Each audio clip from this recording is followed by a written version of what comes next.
It's funny because Dan Hurley, who just lost the national championship, I saw this analogy that he gave about coaching his players.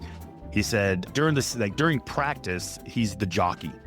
He's the jockey. He's demanding more. He's training. But game time, he's the corner man, encouraging, motivating, bragging. That is the way my final is. That's Christian Fauria, a two-time Super Bowl champion turned broadcaster turned faculty member at Bryant University. As he discovered, knowing your craft and knowing how to teach are not quite the same thing. In this episode, Christian and Bryant University's director for the Center of Teaching Excellence, Constanza Bartholomae, explore the overlap between elite coaching and effective teaching. Along the way, they unpack the unlikely partnership that helped Christian find his footing in the classroom and why the best instructors, like the best coaches, know how to raise the floor for everyone. So here's the question. What does it take to move from teaching students to actually improving their performance? Welcome to Higher Listenings. Welcome to you both to Higher Listenings. It's great to have you with us. Thanks for having us. We're happy to be here. I'm totally excited. I'm just happy all the mics work, to be honest with you.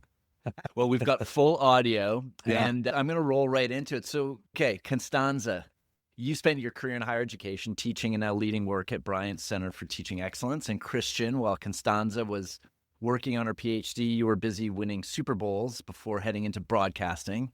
And now you're both here teaching at the same institution. I have to say, this sounds like the setup for a movie somehow. So take us back. How did this partnership actually begin? I'll start because I guess I was the catalyst because I got fired from a job, from my broadcasting job that I had had for years, like 13 years in a very competitive sports broadcasting market here in Boston. I've always wanted to coach, but I don't like the lifestyle of actually coaching football or sports other than my kids. And I decided I was going to get into teaching, but I wanted to be at a higher level to make a real impact. So I thought I could do it. Wrote a bunch of schools, got a bunch of replies. Bryant was really the only one that really seemed like they had a big commitment.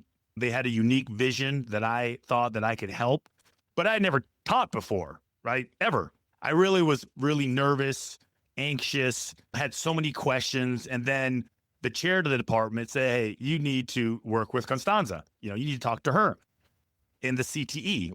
And the CTE to me means like head trauma. Like when I hear CTE, that's an NFL thing that we get. It's brain damage. Okay. So from constant hits to the head.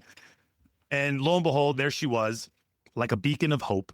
And I just had really stupid questions and a lot of fear and anxiety about what I was about to do or how I was about to do it. I just spent a lot of time coming to her office, asking her questions, spitballing ideas. And that's really how it started. Yeah. When Chris, his department chair, first introduced him to me, he said, oh, he used to play for the Patriots. And I was like, Chris, I know nothing about football. And he said, that's okay. He's not here to teach football. He's here to teach broadcasting. I was like, okay. All right. Somewhere within, the communications Teach football. Yeah. Equation. Yeah, I know. Well, there's a lot to it. But Christian came in and he was like, I'm really excited to learn, but I'm also nervous, talk to me about teaching. And he was like a sponge. He wanted to know, and he genuinely wanted to hear my opinion. He'd come in and we talk about different ideas. His playbook in the classroom just unfolded, and it was really magical to watch. And I think I actually told you, I told her this, and it was a compliment. And it was like an epiphany for me. Just like Constanza was getting the same out of me as my coaches did. Similar techniques, whether she knows it or not. Similar motivational tactics, empathizing with my issues. And I remember I'm like, holy cow, like you're no different than Bill Belichick is what I told her. And just without the surly attitude that goes with it. It was, and I'm not saying that at all to make her blush or exaggerate, because I don't even think she knows who Bill Belichick is. I think she had to ask her husband who he was. But he's like, that's what it was for me, right? And I was amazed that I saw that type of coaching at the academic level. So at what point did it start to click that you might actually be thinking about learning and development and coaching in similar ways? So Christian started last January with us, right? January 2025. And the more that we worked together, he's like, oh, well, this is a coaching phrase or this was a coaching technique. Yeah. And so he started making those connections because, again, I know nothing about football. I don't claim to know. He's like, oh, like this reminds me of this. And oh, there's an old saying here. And that's when it really started to click for us in terms of Christian's own experience broadcasting, own experience on the field. And Christian started saying, I think there's something here. And I was like, tell me more. It is funny because she would say something and I would literally reminisce about something that was told to me with a similar situation for a football game. And I would translate it in football speak. And then she would be like, oh, yeah, it's the same thing. Christian, speaking of reminiscing, before we get more deeply into this notion of coaching and how it applies in this conversation here, I want to take you back to your playing days, if I can, and think about your experience being coached. Was there a moment that stands out for you now as something that's shaping your teaching approach today? I've always been inspired by my coaches. So that is absolutely seen in my teaching. I like to use illustrations, analogies, real life examples with props to really drive a point home. The one thing that I think that I try to implement, which I think is the most valuable thing amongst all of them, right? If I had to really list them, is motivation through encouragement. And Constanza, when you hear that, what do you recognize or characterize that from your experience in faculty development and as a professional who helps faculty develop their teaching and learning practice? Oftentimes when faculty come in for consults, it can be a very vulnerable experience, right? Because they're usually coming in either because they want to try something new and they're excited about it, but they're nervous about it, or because something isn't working. Or, when I talk to faculty about their course evaluations, right? And they might just have that one comment that sticks with them and they're like, ooh, I didn't really love this. We can process it and we can think about it in a different way. And I think it's encouraging for them to know, okay, I'm not the only one who's going through this. Learning and teaching are both a struggle. So that's how I see it paralleled every single day. As Christian said, we're here to coach faculty. We're here to support them. We're here to let them know that they're not alone. We're faculty facing. So for all those reasons, I think, as Christian said, there are a number of parallels, but that's immediately what comes to mind for me. Let me stick with you for a minute here. One of the things that excited us about this conversation was the fact that Christian really is representative of a growing population of faculty who are coming from various industries, and they're bringing expertise into the classroom, but they don't have that background in education or in teaching. In his case, given his experience, Christian kind of came with a coaching and being coached mentality. So he was looking and receptive to the idea of a coach in his practice. That was kind of what has spent his life experiencing and doing. So I'm curious about how you think about that. Should we be thinking about this coaching paradigm as a generalizable and really important component of faculty development? So Christian and I use this metaphor of a Ferris wheel. And so I think just like when students come into the classroom, they're coming in with all different levels of experience. Faculty come in with all different levels of experience, whether it's coaching, whether it's teaching, whether it's giving presentations, whether it's none of the above. And they just have a lot of subject matter expertise or years of experience. And so if you think about a Ferris wheel, we're coming onto a Ferris wheel and we're at a different vantage point than someone else. We see things differently at the top of the Ferris wheel than we do at the bottom. And that's the same thing with teaching experience. And you have to really work with that faculty member or work with that student to coach them. But it's the individual experience, it's the process that really matters today. So if I'm somebody who is new to teaching, coming from industry, where does it make sense for me to begin? How do I begin this journey toward finding a coach, being coached? Is there something that I should do, where I should focus immediately or early to make the most impact on my teaching experience and on my students? First of all, there's like really three things. You have to identify what you want to get out of the class and what you want the students to get out of the class. Like that's first, I went through that. I knew exactly what I wanted them to get out of the class and the way I wanted to do it based on me doing a whole investigation from other journalists and broadcasters in the space. What's missing? What should they learn? What do they need to know? What is the industry expecting from them? What's missing? What's my blind spot? And based on these conversations, like we discovered that the one thing that was missing is something that we called earned resiliency. Okay. It is the idea of failing to gain strength. It is a process of discovery, of realizing how much and how far you can go, what you're willing to deal with, what you're willing to overcome, and then we were building a platform off that. And I will tell you, I just had a panel discussion with this class that I had. I took 10 students and I taught them for a whole semester. I brought them out to Radio Row, and they were explaining their experience to about 50 kids who want to take the class, right? Who are interested in the class. And they went through every single one of them, all 10 of the kids, and they all said the same thing. And that's why I knew we were right, because they all talked about how important rejection was to them.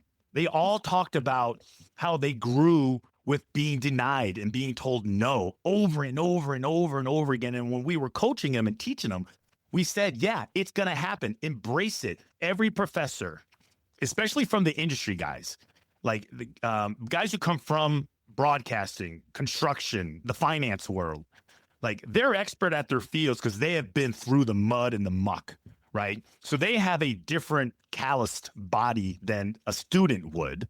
And I would say that's more valuable than anything. So how do those guys get that? How do those girls get that? How do we create something like that? And then we have gone through different ways of, hey, well, you got to implement something that is quantifiable from your students where they have earned resiliency. I think this notion of resilience, the way you're speaking about it, is kind of novel to me. And you're talking about it in a really interesting way here, both in terms of helping faculty leverage the resiliency they have developed in their teaching practice and in the design of their course, but also in really intentionally shaping the experience in the domain that you're focused on in your particular discipline. So whatever skills you're trying to help them develop in that course, you want to think about setting up exercises that help them cultivate resilience in the way that you're talking about. I think it's really an interesting notion. But it's, yeah, I was just going to say, it's not the hidden curriculum though, because I think there's a lot of courses where resilience is part of it, but it's not talked about overtly. It's the weed out courses. Mm-hmm. That's kind of a negative way to learn about resilience, which is this is just going to be really tough and probably half of you aren't going to be here by the end of the term and all that kind of stuff, versus saying, I've heard it from other students who took the course and how important that was and what that actually meant to them. And so I'm way more likely to be up for the challenge to actually do the program, do the hard work, be willing to fall on my face, knowing that that's the intention, that there is an actual goal here that's going to help me. And this is actually from a place of caring, because that's what it takes to be successful. Can you talk about day one in your class, Christian, about what you say to your students? Because well, you tell me, because I say a lot of crazy stuff. Oh, well, yeah. Remind me before I say something you don't want me to say. Fair enough. Well, Christian walked me through day one and he's like, I tell students that it's going to be challenging, but I also let them know I'm there next to them every step of the way. And Christian frames it like a coach. He says, I think of class like a video game that we've all played, but the students haven't. So we know, or we think we know, where the roadblocks are, and students have to go through them. And we might tell them, this lesson today, it's going to test you. But until they go through it, they don't know what we're talking about to the full extent, right? And so Christian says, yes, this is going to challenge you, but I believe in you. It's funny because Dan Hurley, who just lost the national championship, I saw this analogy that he gave about coaching his players. He said during practice, he's the jockey.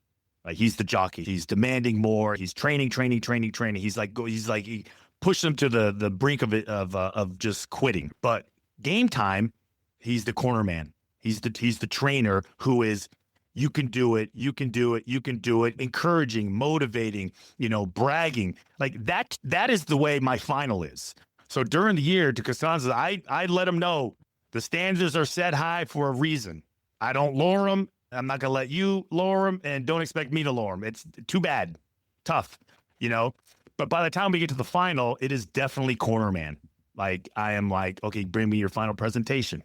Okay, let's mold it a little bit. Let's work on it a little bit. Why don't you believe in yourself? Like, why do you keep acting like you can't do this? Like it's constant encouragement, right? And the final project is absolutely so rewarding Right? I can't tell you how rewarding it is. And that's ultimately, that's what we call raising the floor, right? Because part of the earned resiliency that we want them to earn is raising their foundation. We want the floor to be so high that when you do fail, because you will fail, the fall isn't a big deal. And even if you do fall, your foundation and your floor is so high that, you know, you're still ahead of everybody else, but you just don't know it yet, right? So there's this constant metaphors and analogies that we're trying to use that to create that belief, not only in yourself, but on what you're learning, right? And I think it's contagious. We're talking a bit about culture, right, in your classroom. And I know that culture is a huge part of being on a sports team. It's a huge part of being in a work environment, or it should be. So there's usually a very clear sense of expectations, like what's the standard? What does good look like? How should people show up? How do they work together? What's actually valued? How do you think about creating that kind of environment in your classroom? Well, for me right now, because I'm not teaching, the classroom is the Center for Teaching Excellence, right? So when I hear, and I always think of Ted Lasso, he's like, what? I can't hear you over all that negative self-talk. So when I hear that, I'm like, I'm sorry, what? Can we talk about your strengths? Or, oh, look at the work that we did between last semester and this semester in terms of reviewing your course evaluations. I actually had a faculty member last semester trick me, and she said, Constanza, I need to talk to you about my course evaluations. And I was like, okay, I'll get you in right away. And she showed them to me, and I was like, these are phenomenal. And she's like, I know. Right. And I remind folks of those moments because we're all human. We all have days where, you know, class might have gone really well, but we feel like it hasn't gone well, or it didn't go according to plan. And guess what? Like, we're so adaptable as instructors, right? We're just so used to it. But then we're like, gosh, darn it, what I wanted to do didn't happen. So it's my job in the Center for Teaching Excellence to remind folks that there are small wins in everyday teaching that we may not be paying attention to because we're so concerned about, oh my gosh, I've got a student who's struggling, I need to help them, that we lose sight of all of the good things that we're doing or that are happening in the classroom. So I think, you know, creating that culture where faculty can see the good things that they do and not just think about, oh gosh, I got to do all this grading, and reminding them of the good. Every coach I've ever had always starts the first day of camp or practice with his values and his standards and what he believes in and some sort of phrase, right? Grit over everything, right? It's some sort of kooky saying that they try to use for the whole year. And I tell you what, like, that's exactly what I try to do with my classes. Like, I try to do it because they're all unique. All the personalities are different. Each year is different. And I really try to let them know what's acceptable, what isn't. You know, there's the rules and, you know, responsibilities that I lay out, and, you know, and how I'm constantly reinforcing them when they decide they don't feel like doing it anymore. But as far as the culture go, the culture is really set by the teachers, the professors, the chairs of the department. And it really is like, I can identify a winning team the moment I step in the locker room. Instantly, I can identify whether this team is good or bad. And I notice it right away, what the coach says, how the players respond to it, their work ethic. And like, every championship team I've ever been on since I was in 8th grade, we've all had the same thing in common.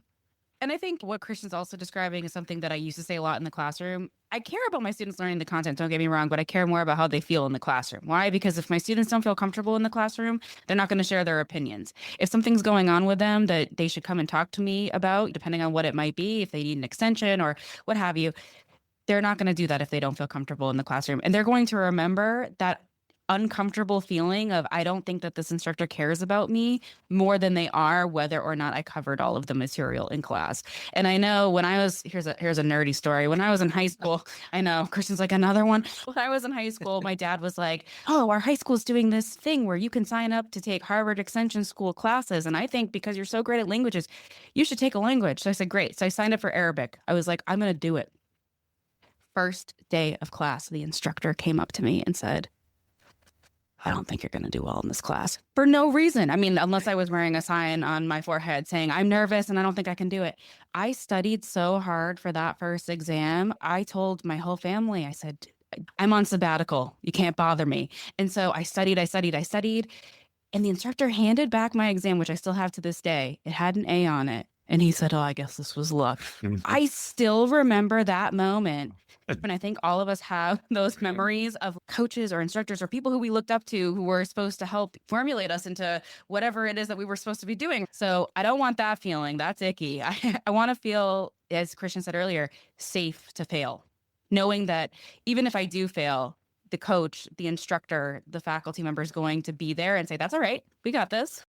The past few minutes have really elicited, I think, two really critical features of a really good classroom environment. One is the culture, and the other is the climate. I want to turn to a third dimension here, which is really about the feedback. Coaching and teaching both involve a lot of feedback, but not all of that feedback, not all of that input, advice, counsel is going to land the same way. I mean, we just heard an example of an interaction that is not helpful. But what kind of feedback really helps somebody improve? What makes it effective? Yeah, this was a coaching point that I learned from Constanza based on what I wasn't doing. Listen, I'm blunt by nature, and I've realized that I'm not doing a sports radio show in Boston, so I got to be a little bit different. So it's always what I think they can work on, and then what I'm proud of them for. Right. And some students, I can be a little bit more direct. I'm like, dude, listen, that's not good enough. Like, look at your score. I expect you look at your last scores. You did not put any effort into that. And I say it. I said, however, you still have a ton of time. There's going to be more opportunities for you to make it up. Don't let me down. From a I guess a template, it is, what I think you missed and how I think you can do better. I think you said something really important there too, which is, I know that you're capable of better. It's one thing to tell someone that this isn't meeting the standard, but when you couple that with, and I know that you can actually meet the standard or exceed the standard, that lands, I think, totally differently. Oh, yeah, because it's still showing that you believe in them. Just to play off of what Christian has just said, first you have to, as we talked about earlier, create the climate and create the culture where students feel safe and comfortable. And that's going to be different for every single instructor as to how they do it, because each instructor is unique, just like the students. But you have to create that culture and that climate first.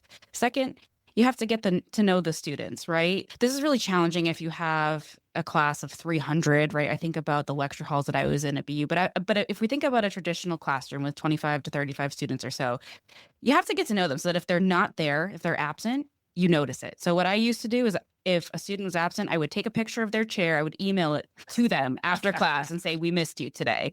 So that oh my God, that's such a good idea. Yeah, and I would also label the chair with their name so that they would know that I wasn't just reusing the same picture.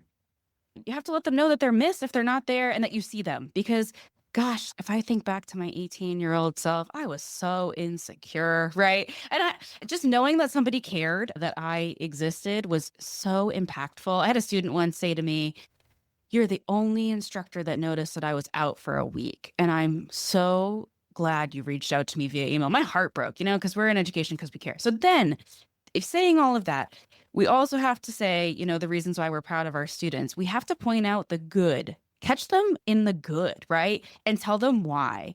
This is amazing because, or I learned this from you, and here's what I got out of it. Then you can deliver any sort of feedback that might be like, what Christian said, like, "I know you can do better than this," or, "Hey, this was missed here. Here's how you could tweak it." Because if you're constantly picking out the things that a student hasn't done, no matter how well your dynamic is, they're not going to perform as well as they will if you also tell them why what they've done is good and give them concrete feedback. One of the things that we've talked about in sort of preparing for this conversation, Christian, is the experience of watching a recording of your self-teaching, which is similar, I think, or equivalent maybe to watching game tape as a player, to kind of, be caught in the act, and really, have the opportunity to frame by frame analyze your performance. What was that experience like the first time you did it? Miserable. It was miserable. I have PTSD over that, because you leave the room, you're like, "Oh, that was awesome. I was so good in there." Just like a game. And I would always tell my kids, like, it's never as good as you think it is, and it also is never as bad. I'm glad I did it, right? Because I record some of my lessons, or some guest, and hand to God, Eric and Brad, like I'm like looking at my body language. I'm watching the way I walk. I'm listening to what I say. I'm like, that didn't even make any sense. No wonder they're falling asleep. I challenge any professor to do it.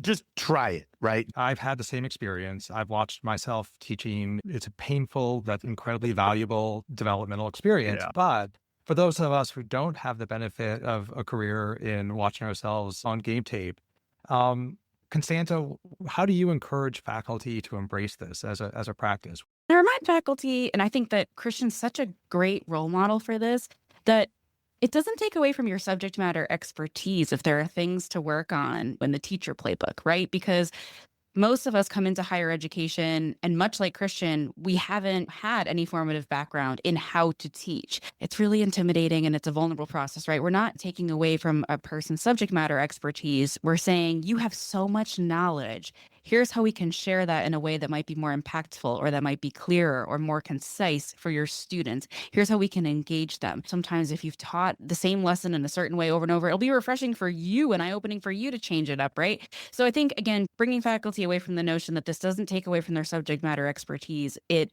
actually raises the floor for them in terms of how they can deliver. I'm just curious for you, Constanza, we talked about building trust in the classroom. Are there things that you do with an instructor when they come into your office to build that trust? Because I think to get the feedback, to be open to suggestions, eventually to get to the kind of rapport that you both seem to have, is there a bit of a recipe or maybe some things that you do intentionally to get to that place? Yeah, can I get a little personal with you all for a second? Please. Yeah. So in January of 2020, my dad was diagnosed with terminal cancer. So when I came to Bryant, I had already lost my mom and my grandmother. They died a day apart in 2018. And I didn't tell anyone as I was teaching that this happened. So you can imagine being an adjunct faculty member and going to your department chair and saying, hey, we're going to have a double funeral. And my entire department said to me, why didn't you say anything? And I said, well, I didn't want to take away from the work. So when I came here to Bryant, I said, all right, I'm going to tell folks that this is my reality, that I am the primary caregiver for my dad, who was in his 80s. And so I didn't hide it. I said, look, this is what I go through in my day to day. It might be changing a chemo pump. It might be going to a doctor's appointment. And that's an extreme example, I know. But having folks get to understand who I am outside of the office space, I think is super helpful. I got married in the fall and I told everyone because super excited. We went to City Hall and then I came to work that same day for our faculty welcome back lunch. And they got me a cake. They were like, congratulations, you got married, I tell faculty to the degree that I feel comfortable what's going on in my life so that they don't just feel like, oh, well, this is, higher ed corporate Constanza. No, they get to know who I am as a human. Again, everybody has different levels of comfortability with that. But I show them, here's me being vulnerable with you to the degree that I feel comfortable so that you understand where I'm coming from. I also give examples of the classroom too, like, oh, here's a moment where I screwed up big time. Here's what I did. Here's what I learned from it. So I think it's allowing yourself to be vulnerable with folks and to talk about your own struggles, to talk about your own life, to talk about your own individual culture with folks so that they feel like they can do the same with you. Which is why I told Christian right away, I know nothing about football, so don't quiz me. If there's one kernel, one idea, one shift in practice or orientation toward teaching that you would wish an instructor to take away from this conversation into their own teaching practice, what would it be? Oh, it's earned resiliency. That's what it is. That's the one thing I think everyone, including the professors, the teachers, and the students, can benefit from just as much, if in some cases probably more than the actual class that you're taking. I do know that being a caregiver for as long as I have been has shaped me in ways that are transformative, much like my educational experiences, but in a different way. So that earned resiliency is really, really important. And we don't know what type of earned resiliency our faculty are stepping into classrooms with, and our students too. But we do know that each person that we interact with has lived experiences and that they have their own set of unique gifts and skill sets because of that. And so I think getting to know students, getting to know faculty, building that trust, which is essential, building that climate where folks feel like they can have conversations, even if they're difficult, even if they're talking about struggles and not necessarily about wins. That's how you ultimately develop the type of climate we're talking about earned resiliency to whatever degree, shape, or form, even if it's, oh my gosh, I got an A on that Arabic exam, is a comfortable feeling. And also talking about the path that you took to get there too.